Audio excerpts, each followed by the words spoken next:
Hello student, आज का जो हमारा टॉपिक है वो क्लास 9th का मैथ है, चैप्टर 7, जिसका नाम है ट्रायंगल। ठीक है, इसमें हम एक्सरसाइज 7.1 को फिर से डिस्कस करने वाले हैं, लेकिन यहाँ जो हम एक्सरसाइज 7 पॉइंट के क्वेश्चंस को लिए हैं वो एक्स्ट्रा क्वेश्चन है जो हमने पहले वीडियो में जो हमने पहला वीडियो बनाया हुआ है उसमें NCERT के क्वेश्चंस को हमने इंक्लूड किया है।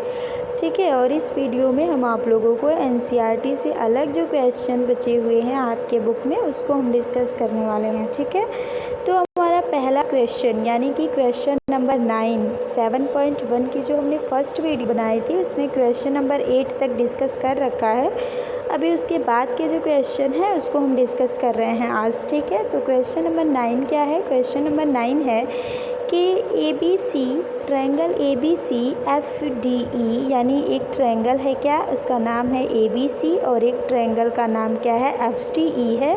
ये दो ट्रायंगल हैं और ये कांग्रुएंट हैं। क्या है ये? कांग्रुएंट है यानी कि सर्वांक्षम है। उसके बाद कह रहा है कि यदि AB बराबर 5 सेंटीमीटर है, यानी AB का मान क्या है?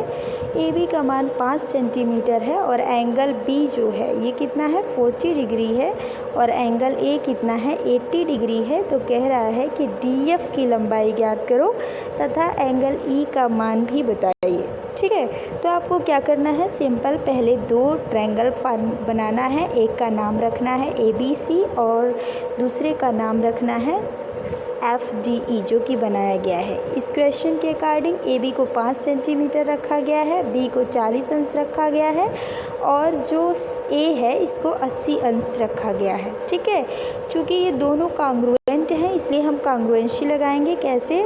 अगर हम बात करें कि अगर कांग्रुएंट हैं तो क्या क्या चीज़ें बराबर होंगी? AB जो होगा ये DF के बराबर होगा। AB क्या होगा? DF के बराबर होगा। क्यों बराबर होगा? CP/CT से, क्योंकि सर्वांक्षम त्रिभुज के संगत भाग क्या होते हैं? बराबर होते हैं। इसलिए अगर AB 5 सेंटीमीटर है तो DF भी कितना होगा? 5 सेंटीमीटर।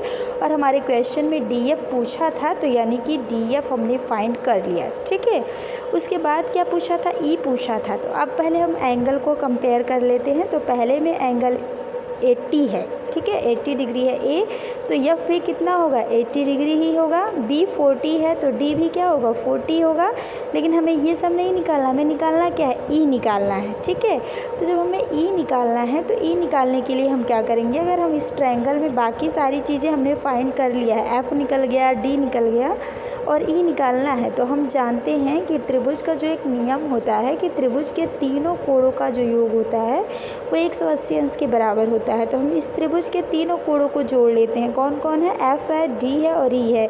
इन तीनों को जोड़ लिया हमने, 180 कर दिया। F का मान 80 दिख रहा है, D का मान 40 अंश है और E निकालना है। तो E की वैल्यू हम निकालेंगे, पक्षांतर करके कितना आ जाएगा? 60 डिग्री आ जाएगा। यानी हम ये कह सकते हैं कि DF का मान है 5 सेंटीमीटर और एंगल E की वैल्यू कितनी आ गई? 60 डिग्री आ गई। और हमें क्वेश्चन नंबर 9 में यही फाइंड करना था। तो एक बार हम और आपको समझा दे रहे हैं। क्वेश्चन में कहा था कि दो ट्रायंगल हैं, कांग्रुएंट हैं, जिसमें एक साइड 5 सेंटीमीटर थी, एक एंगल 40 था, एक एंगल 80 डिग्री था। कहा है आगे वाले जो ट्रायंगल में, मतलब अगला जो ट्रायंगल है हमारा FDE में, उसमें DF की वैल्यू और एंगल E की वैल्यू निकालिए। हमने कांग्रुएंसी का सहारा लेके CP/CT से क्या किया है? सभी वैल्यूज़ को लिख लिया है। उसके बाद से एंगल E निकालने जा रहे हैं। तो एंगल E निकालने के लिए हमने क्या किया है? ट्रायंगल में तीनों एंगल को जोड़ लिया है, 180 अंश के बराबर किए हैं और फिर जो है पक्षांतर के थ्रू हम एंगल E की वैल्यू निकाल लिए हैं। अब हम क्वेश्चन नंबर 10 की बात करते हैं। क्वेश्चन नंबर 10 में हमें क्या करना है? क्वेश्चन नंबर 10 है ट्रायंगल ABC ट्रायंगल RPQ, ये दोनों क्या हैं? कांग्रुएंट हैं। यह दिया गया है, क्या यह कहना सत्य है कि BC बराबर QR?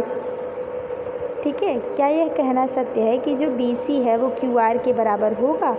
यदि सत्य है तो क्यों सत्य है ये बताना है। ठीक है, तो देखिए, पहली बात तो यहाँ कांग्रुएंट की बात की है और कांग्रुएंट में CP/CT रूल होता है। तो CP/CT क्या कहता है कि सर्वांक्षम त्रिभुजों के संगत भाग क्या होते हैं? बराबर। अगर हम इस ट्रायंगल और इस ट्रायंगल दोनों को कंपेयर करें तो क्या देखेंगे? AB किसके बराबर होना चाहिए? RP के बराबर होना चाहिए और जो BC है किसके बराबर होना चाहिए? PQ के बराबर होना चाहिए। और ए सी किसके बराबर होना चाहिए, आर क्यू के बराबर होना चाहिए। अब हम क्या देख रहे हैं, हम ये देख रहे हैं कि जो हमारा बी क्यू साइड है, भुजा जो बी क्यू है, यहाँ पे देखिए, यहाँ पे जो भुजा हमारा बी सी है, सॉरी बी क्यू नहीं बी सी है, जो भुजा बी सी है ये किसके बराबर आ रहा है, भुजा बी सी पी क्यू के बराबर आ रहा है। पी सी किसके बराबर आ रहा है, पी क्यू के बराबर आ रहा है।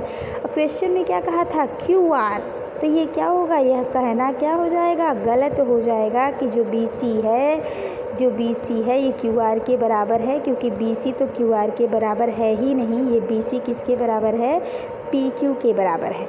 ठीक है, तो रीजन में देखिए क्या लिखा गया है कि बी सी क्यू आर के बराबर नहीं है, क्योंकि हम जानते हैं कि दो त्रिभुज सर्वांगसम होंगे यदि पहले त्रिभुज की भुजा तथा कोण दूसरे त्रिभुज की संगत भुजा तथा कोण की क्या हो, बराबर हो, तभी हम सर्वांगसम कह सकते हैं। ठीक है, और पहले ही क्वेश्चन में कहा था कि ये सर्वांगसम है, और सर्वांगसम से ही हमने क्या दिखाया कि कौन सी साइड किस साइड के बराबर होगी। तो हम देख रहे हैं कि जो बी सी है वो पी क्यू के बराबर होगा, न कि क्यू आर के। तो ये कथन कहना क्या हो जाएगा, गलत हो जाएगा। ठीक है, अब हम बात कर रहे हैं क्वेश्चन नंबर 11 की। क्वेश्चन नंबर 11 क्या है, दिए गए आकृति में A B perpendicular B C, यानी ए बी क्या है, बी सी पर लंब है। ये जो ए बी है ये क्या है, बी सी पर लंब है। ठीक है, उसके बाद फिर क्या कहा है कि जो एफ ई है, यानी ये जो एफ ई है ये किस पर लंब है, ये डी ई पर लंब है, या हम कहें बी ई पर लंब है।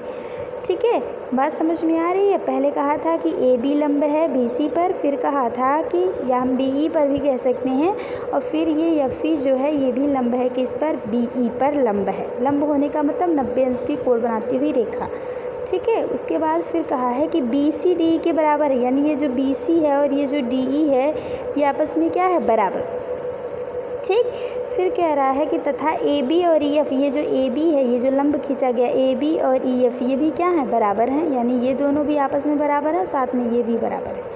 ठीक है, फिर कह रहा है सिद्ध कीजिए, क्या सिद्ध कीजिए कि कौन कौन से ट्रायंगल कांग्रुएंट हैं। ध्यान दीजिएगा, कह रहा है कौन कौन से ट्रायंगल को कह रहा है, ए बी डी, यानी ए बी डी ये वाला ट्रायंगल, और साथ में क्या कहा, एफ ई सी यानी ये वाला ट्रायंगल, ये दोनों ट्रायंगल कह रहा है कि सर्वांगसम है। क्या है, सर्वांगसम। क्वेश्चन समझ में आ गया। अब देखो, जो चीज़ें हमें दिखानी रहती हैं उसको तो हम लेके ही चलेंगे। तो कौन कौन से ट्रायंगल की बात की थी, ए बी डी और एफ ई सी ट्रायंगल की बात की थी, तो हम उसको ले लेते हैं, ले लिया हमने। अब देखेंगे क्या क्या चीज़ें बराबर है, क्योंकि सर्वांगसम दिखाना है ना, तो कंपेयर करना है एक ट्रायंगल को दूसरे से। तो हम देख रहे हैं कि इस ट्रायंगल में जो ए बी है और इस ट्रायंगल में जो एफ ई है ये दोनों क्या है, आपस में बराबर है बराबर, क्वेश्चन में ही कहा था। फिर ये जो इस ट्रायंगल में जो एंगल बी है और इस ट्रायंगल में जो एंगल ई है ये भी आपस में क्या है, बराबर है।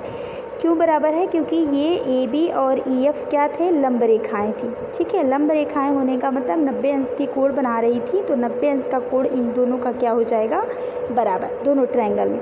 अब हम बात करते हैं बी सी और डी ई, ये दोनों तो बराबर है, लेकिन ये जो हमने ट्रायंगल लिया हुआ है इसमें बी सी के साथ साथ सी डी भी है कि नहीं है। पहले वाले ट्रायंगल में भी सी डी है और दूसरे वाले ट्रायंगल में उस डी ई के अलावा भी सी डी है।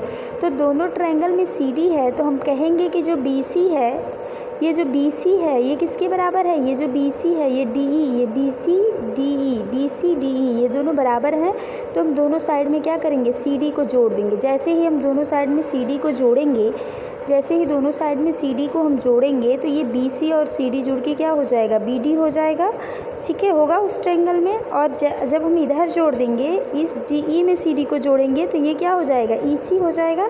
होगा कि नहीं होगा, यानी कि जैसे ही हमने बी सी और डी में सी डी को जोड़ा दोनों तरफ, तो बी डी किसके बराबर हो गया, ई सी के बराबर हो गया। और यहाँ देखिए अब जो है दो साइड और एक एंगल बराबर है। क्या क्या बराबर है, ये साथ में ये हमने जोड़ के बराबर कर लिया, और ये एंगल, यानी दो साइड और एक एंगल बराबर है। तो यहाँ पे जो कांग्रुएंसी लगेगी वो एस कांग्रुएंसी लगेगी, सर्वांग समता लगेगा। और इसके थ्रू क्या कहेंगे हम कि ये दोनों आपस में क्या है, कांग्रुएंट हैं। कौन कौन, ए बी डी और कौन, एफ ई सी। ठीक है, तो समझ में आ गया, कोई प्रॉब्लम तो नहीं होगी इसमें। अब हम क्वेश्चन नंबर 12 की बात कर लेते हैं। क्वेश्चन नंबर 12 देखिए, क्वेश्चन नंबर 12 है कि ए ट्रायंगल ए बी सी तथा ट्रायंगल पी क्यू आर में ए जो है वो क्यू के बराबर है, यानी ये जो एंगल है ये क्यू एंगल के क्या है, बराबर है। ठीक है, फिर कह रहा है कि जो ये बी है ये किसके बराबर है, आर के बराबर है। इतना काम दे दिया है, ठीक है। यानी कि ए को किसके बराबर दिखाया है, क्यू के बराबर दिखाया है, और बी को किसके बराबर दिखाया है, तो ये आर के बराबर दिखाया है, यानी 2 एंगल दिखाया है, ठीक है। उसके बाद कह रहा है कि ट्रायंगल पी क्यू आर, यानी इस ट्रायंगल की बात कर रहा है कि पी क्यू आर की कौन सी भुजा ए बी सी की भुजा ए बी के बराबर होनी चाहिए। यानी कि ए बी सी की भुजा जो ए बी है इसके बराबर इसमें से कौन सी भुजा होनी चाहिए, यानी पी क्यू आर की कौन सी भुजा ऐसी है जो ए बी के बराबर हो जाए, या हम कर दें, ठीक है, जिससे कि ये दोनों त्रिभुज क्या हो, सर्वांगसम हो। अपने उत्तर के लिए कारण भी दीजिए, ठीक है। तो अब ध्यान से देखिएगा, ये जो ट्रायंगल बना हुआ है ये थोड़ा सा उल्टा ट्रायंगल बना हुआ है, ठीक है। अब इसको हमें क्या करना पड़ेगा, सीधा। जैसे जब हम सीधा करेंगे तभी हम बता पाएंगे कि कौन सी भुजा किसके क्या होनी चाहिए, ए बी के बराबर होनी चाहिए, जिससे कि सर्वांगसम हो जाएगा। देखो पहला ट्रायंगल है ए बी सी, और दूसरा ट्रायंगल कहा था पी क्यू आर, लेकिन ए को क्यू के बराबर दिखाया था, यानी ये वाला एंगल जो है वो क्यू के बराबर होना चाहिए। तो क्यू के बराबर होना चाहिए, तो क्यू को हम यहाँ रखेंगे। ध्यान दीजिए, इसको उल्टा कर देंगे, इधर ले आएंगे ऐसे क्यू को। तो जब हम इधर ऐसे पलटेंगे तो क्यू और यहाँ पे आ जाएगा आर, और यहाँ पे आ जाएगा पी, यानी क्यू आर पी हो जाएगा। अब एंगल ए अगर क्यू के बराबर है और एंगल बी जो है आर के बराबर है, अब तो दिख रहा है ना, संगत भाग बराबर हो रहे हैं ना। अब कहा था कि त्रिभुज पी क्यू आर की कौन सी भुजा बराबर होनी चाहिए, कौन सी भुजा ए बी के बराबर हो जाए कि सर्वांगसम हो जाए। अगर ए बी के बराबर ये क्यू आर भुजा अगर ए बी भुजा, या कहें हम जो क्यू आर भुजा है, अगर वो ए बी के बराबर हो जाती है तो हम कहेंगे कि ये त्रिभुज दोनों क्या हैं, सर्वांगसम है। तो हम यही कहेंगे ना कि क्यू आर होनी चाहिए, ठीक है। तो पी क्यू आर की कौन सी भुजा होनी चाहिए, क्यू आर। तो हमने यहाँ रीजन लिख दिया है, क्या लिख दिया है कि चूँकि ए बी तथा क्यू आर के अंतर्गत समान कोण हैं समान कोण। उसके बाद कह रहा अतः क्यू आर पी, अब देखिए हमने यहाँ पे नाम क्या लिया, क्यू आर पी लिया, पी क्यू आर न लेके क्या नाम लिया गया, क्यू आर पी की भुजा क्यू आर, या कौन सी भुजा बराबर होनी चाहिए, Q R. Triangle A B C की भुजा ए बी के बराबर होनी चाहिए, इसलिए ये दोनों त्रिभुज ए नियम द्वारा क्या हो जाएंगे, सर्वांगसम हो जाएंगे। बात समझ में आई। क्वेश्चन में कहा था कि ये दोनों त्रिभुज कब सर्वांगसम होंगे, यानी कि कौन सी भुजा हम ए बी के बराबर कर दें, ट्रायंगल पी क्यू आर की कौन सी भुजा हम ए बी के बराबर कर दें कि ये जो दोनों ट्रायंगल हैं ये सर्वांगसम हो जाएं। कहने का कुल सेंस यही था, जिसमें क्वेश्चन में दिया गया था कि जो एंगल ए है वो क्यू के बराबर है और जो एंगल बी है वो आर के बराबर है। तो उसके थ्रू हमने ये देखा, फिगर को थोड़ा उल्टा करके क्यू आर पी बना के, ठीक है, हमने देखा कि अगर क्यू आर भुजा पी क्यू आर की ए बी के बराबर हो जाती है तो ए नियम के द्वारा ये दोनों त्रिभुज क्या हो जाएंगे, सर्वांगसम हो जाएंगे, ठीक है। अब हम क्वेश्चन नंबर 13 की बात कर लेते हैं। क्वेश्चन नंबर 13 क्या है, दी गई चित्र में एंगल बी डैश ए डैश सी डैश, यानी इस त्रिभुज की बात कर रहा है, और इस त्रिभुज में जो एंगल लिया गया है वो ए डैश लिया गया है, यानी ये वाली ट्रायंगल, ये वाली एंगल की बात कर रहा है, ठीक है। तो क्या कह रहा है कि एंगल बी डैश ए डैश सी डैश का मान ज्ञात कीजिए। अब देखिए करना क्या है, सबसे पहले हमें क्या करना पड़ेगा, इन दोनों त्रिभुज को सर्वांगसम दिखाना पड़ेगा। तो दोनों त्रिभुज में हम कौन कौन सा त्रिभुज लें, पहले त्रिभुज का नाम ए बी सी है, दूसरे त्रिभुज का नाम क्या है, A dash B dash C dash है, ठीक है। अब देखो क्यों सर्वांगसम दिखा रहे हैं, क्योंकि कुछ चीज़ें ऐसी हैं जो इसमें बराबर दिख रही हैं, जो सर्वांगसम हो जाएगा। जब सर्वांगसम हो जाएगा तो हम क्या करेंगे, सी पी सी टी से बता देंगे कि क्या है कि जो बाकी पार्ट हैं वो पहले त्रिभुज के दूसरे त्रिभुज के बराबर हैं, और उसके थ्रू हम एंगल बी डैश ए डैश सी डैश की वैल्यू निकाल लेंगे। तो यहाँ देखिए अगर हम कंपेयर करें दोनों ट्रायंगल को, तो जो ए बी है वो 6 सेंटीमीटर है और ए डैश बी डैश है ये भी 6 सेंटीमीटर है। तो यानी कि ए बी जो होगा वो ए डैश बी डैश के क्या होगा, बराबर होगा। साथ में अगर इस ट्रायंगल में हम एंगल बी देखें, एंगल बी 60 डिग्री है और यहाँ पे बी डैश जो है वो भी 60 डिग्री है, यानी इस ट्रायंगल में बी और इस ट्रायंगल में बी डैश ये दोनों आपस में क्या होंगे, बराबर होंगे। अब हम बात कर लेते हैं एक और साइड की जो कि बी सी है। इस ट्रायंगल में अगर हम ए बी सी में देखें तो ये जो बी सी है वो 6 सेंटीमीटर है, इस ट्रायंगल में जो बी डैश सी डैश है ये भी 6 सेंटीमीटर है, तो ये भी आपस में क्या हो जाएगा, बराबर। और यहाँ पे कौन सा कांग्रुएंसी लगेगा, यहाँ यस ए एस, यानी कि यस ए एस सर्वांगसमता नियम द्वारा ये दोनों त्रिभुज क्या हो जाएंगे, सर्वांगसम हो जाएंगे। और जैसे ही सर्वांगसम हो जाएंगे तो हम CPCT के द्वारा ये भी कह सकते हैं जो ABC ट्रायंगल है इसका एंगल A और इसका एंगल A' ये आपस में क्या हो जाएगा, बराबर हो जाएगा। यानी अगर हम 3 अक्षर में बात करें तो इसको कहेंगे BAC और इसको कहेंगे क्या, B', ठीक है। अच्छा, BAC क्या है, 3x है और B', क्या है, 2x + 20 डिग्री है। ये एंगल A' कितना दिया है, 2x + 20 डिग्री, और यहाँ का एंगल A कितना दिया है, 3x दिया है, तो वही लिख दिया गया है। अब इसको हम पक्षांतर कर लेते हैं, 2x को इधर लाएंगे, घट जाएगा, इधर 20 बचेगा और x = क्या हो जाएगा, 20 हो जाएगा। यानी कि x की वैल्यू तो 20 आ गई। अगर क्वेश्चन में केवल x पूछा होता तो यहीं तक हम रुक जाते, x की वैल्यू 20 आ गई। लेकिन क्वेश्चन में x नहीं पूछा था, एक क्वेश्चन में ये पूछा है एंगल B', A', C' क्या होगा, तो हम निकाल लेते हैं। B', A', C' बराबर क्या है, 2x + 20 है। 2x की जगह पे 20 रख देते हैं, +20 और ये 40 + 20 यानी कि 60 डिग्री। तो B', A', C' की वैल्यू क्या हो गई, 60 डिग्री। तो उम्मीद है कि आपको समझ में आ गया होगा। बड़ा ही इजी क्वेश्चन है, कोई इसमें बहुत ज़्यादा टेक्निकल चीज़ें नहीं हैं जो समझ में नहीं आएंगी। अब हम क्वेश्चन नंबर 14 की बात करते हैं। क्वेश्चन नंबर 14 क्या है, क्वेश्चन नंबर 14 है AB एक रेखाखंड है। AB क्या है, एक रेखाखंड है, ये हमने बना दिया। उसके बाद कह रहा है तथा रेखा यल रेखा AB पर लंब है, यानी एक रेखा यल है जो कि क्या है, इस पर लंब है। लंब होने का मतलब 90 अंश का कोण बना रही है। बात समझ में आ रहा है। अच्छा, अब हम आगे बढ़ जाते हैं थोड़ा। आगे क्या कह रहा है क्वेश्चन में, यदि एक अन्य बिंदु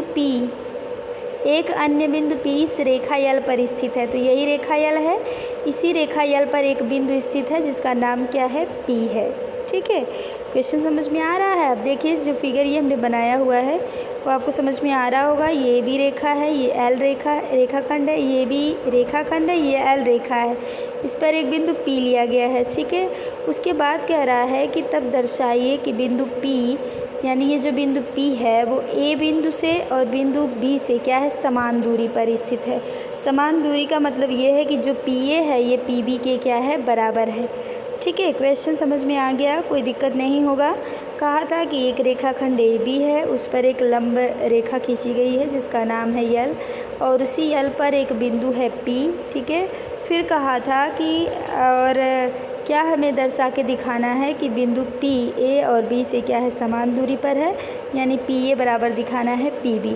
और ये हम कैसे दिखा सकते हैं, यहाँ भी 2 ट्रायंगल बन रहे हैं, यहाँ 2 ट्रायंगल बन रहे हैं। हम दोनों ट्रायंगल को कांग्रुएंट दिखाएंगे और जैसे ही ये कांग्रुएंट हो जाएंगे तो CPCT से हम PA को PB के बराबर दिखा देंगे और फिर कह देंगे कि हाँ जो P है वो बिंदु A और B से क्या है, समान दूरी पर स्थित है। ठीक है, तो बात करते हैं, 2 ट्रायंगल हम ले लेते हैं। पहला ट्रायंगल क्या है, यहाँ पे देखिए थोड़ी चीज़ें लिखी गई हैं कि रेखा यल रेखाखंड AB का लंब समद्विभाजक है।